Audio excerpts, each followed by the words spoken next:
Hi guys, it's Michael here with Engadget, and we are here with Chandra from Fusion Garage, and Hi. he is going to walk us around the Grid 10 tablet from Fusion. So take it away, Chandra.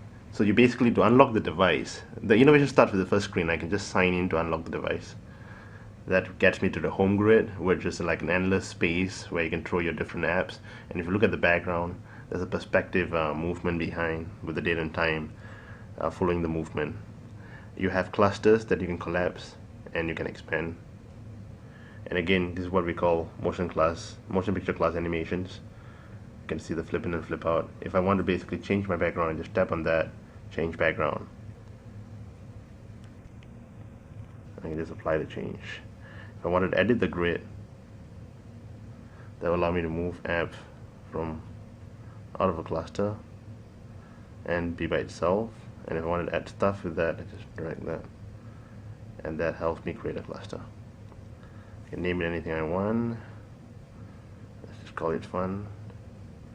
Say done, and that gets you a new cluster. If I apply the change, you basically have a new cluster created. You have a grid map that shows you exactly where you are in the device. I can pan around the grid by just moving around the grid map, or I can just tap where I want to get to, and that brings me to a certain spot of the grid. Or I can just pan around with my fingers. So if we get a media, if we click on music, for example, you have your music collection. I can scroll in a 3D fashion.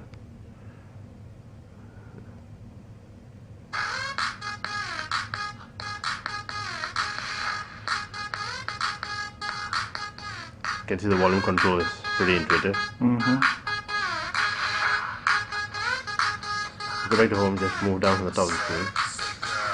And keep spinning. And I can pan it on the grid. I can just tap the play button. If you do that, I get to my videos, for example. Again, I can see my entire collection. And when I scroll, you get the 3D tilt as well. It's really smooth. And the letters get you to where you want to get to very quickly. Okay. So maybe you can watch Tron Legacy. You get into the detail view. Your posters are right there. It keeps changing, and you can see it's animated as well. Or I can swipe through the posters like that as well. I can share. Say it on Twitter. That basically gives me share and Twitter message. I'm going to cancel that, and I'm going to play the video. And you realize that as I play the video, you see the video controls there. And you can see it. You tap, it goes away. Tap, it comes back again. It's pretty intuitive. I want to skip the movie.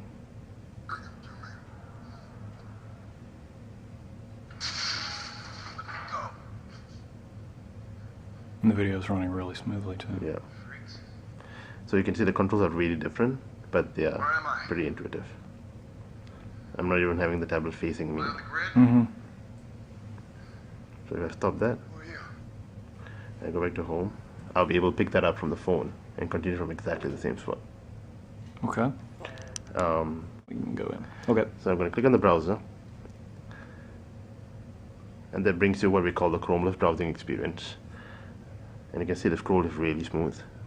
It's 60 frames per second. And if I want to highlight a text and see some intelligence, I can do that as well. You can see when I highlight and zoom in, it's really zoomed in very smoothly. There's no redrawing at all. So let's move that. Let me highlight that. See how it highlights? And you can see it's done in our own style as well. And I get an icon that I tap on that brings up the wheel. And you see the wheel starts populating different options based on the intelligence. So you have things like videos, because I own the movie. When I click on videos, it will bring me to my video player.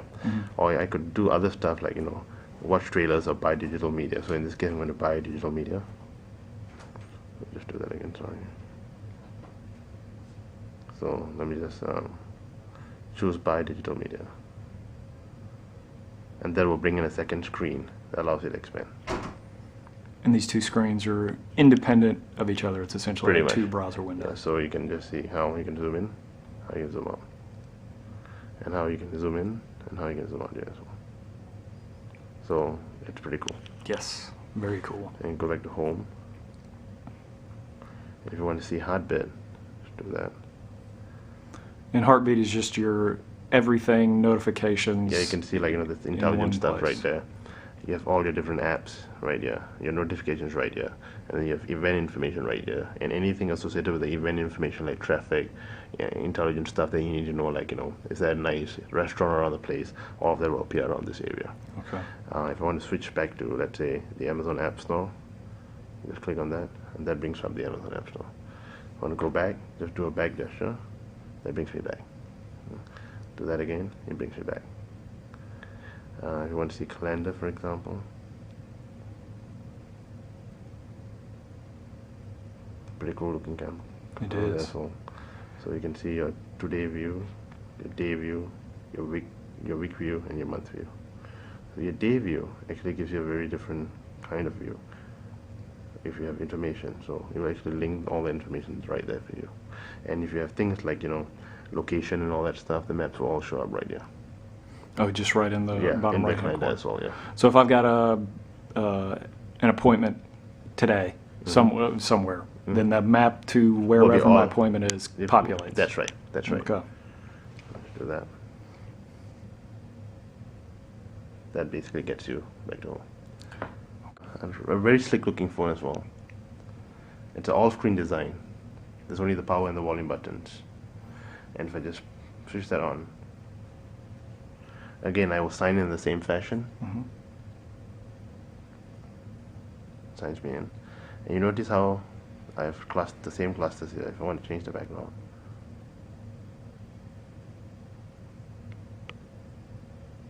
I can just change my background. So it works And you can exactly see the the word same way. syncing. Yeah. Is syncing from the home grid. So what happened there was it basically is trying to sync with what I already have on the other device. So yeah, again the same cluster. And move it around. And if I wanted to basically tap that, I can see stuff. Let's see video here. Again, it doesn't blindly follow the UI from the tablet. It adapts it a little bit to the To the smaller smaller screen. screen, that's right. And then you can scroll. Let's get to Tron Legacy. Again, the same kind of detail view and stuff. So I can go to share. I can share the same way. Click on play. You have a session start for this video. Do you want to continue? So I say yes. And let me just do that. And Remember, that's picks exactly up where- right where the tablet left off. Exactly. That's right. really cool. Exact spot. Yeah. Just tap that and you can see that. It's very usable. The phone is not even facing me, but I can move the control very easily. Very cool. Well, excellent. Thank you very much for the tour, Chandra. Thank you. I appreciate it. And that's the Grid 4 phone and the Grid 10 tablet. That's right. Thanks, guys.